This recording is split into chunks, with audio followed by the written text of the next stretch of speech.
Hello everybody, welcome to my channel, The Real Super Sam. Today is a brand new Batman Beyond review and I hope you enjoy. Merry Christmas everybody, the last Christmas of the decade. Today, I am making my third Mr. Freeze video for fall.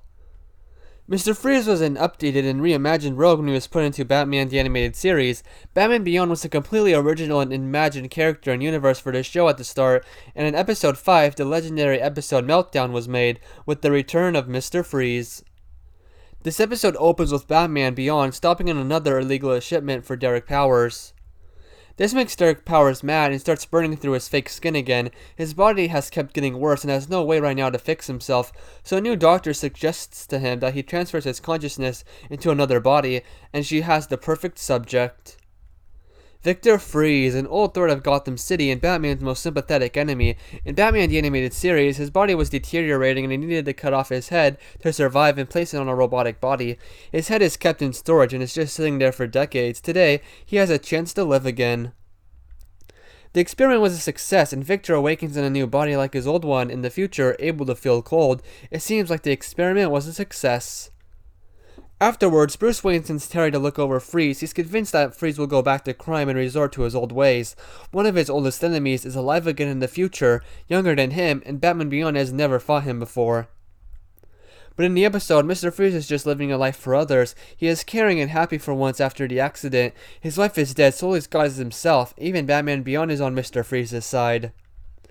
Of course, at the end, his new body breaks and he can't feel cold anymore, turning back into his old self. The doctor tries to kill him to transplant his body parts, but he escapes and gets into a new suit in the universe, and goes back to Wayne Powers' building to kill them all. Mr. Freeze isn't the only villain Batman Beyond is seeing for the first time, since Derek Powers officially becomes Blight when Freeze attacks him and the two rogues fight. Blight doesn't have much here, and Mr. Freeze is the one who gets rid of him, but Batman Beyond can't really fight him since he's too hot. You always feel sorry for Mr. Freeze, and I feel as bad for him as I did in Batman the Animated Series episode 14, Heart of Ice. He has 5 appearances in the DCAU, and this being his last one felt like a conclusion to his story.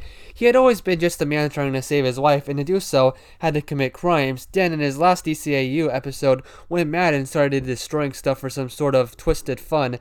This episode brought back the Mr. Freeze characteristics we haven't seen since Heart of Ice, making it a legendary Mr. Freeze event. I think Mr. Freeze's costume here looks awesome, definitely futuristic for the episode. It was also great touches, like his voice being normal for once in this episode when he has a body. Well, we've never heard him since the origin in his premiere. He was kind of dark here, killing people on purpose and in cold blood. One of the best episodes in the DCAU, Meltdown had a great return of Mr. Freeze and a satisfying way to end his story. Sympathetic villains never have happy endings, but here, he was so close. It was also a great Bruce Wayne Batman episode, showing his thoughts on the past and future. He describes his old enemies as bigger threats than they seem silly to people in the future looking back at them, and Bruce also doesn't really take these new villains as being tougher than his. Anyway, this is of course, a 10 out of 10 episode. Thanks for watching, and have a Merry Christmas.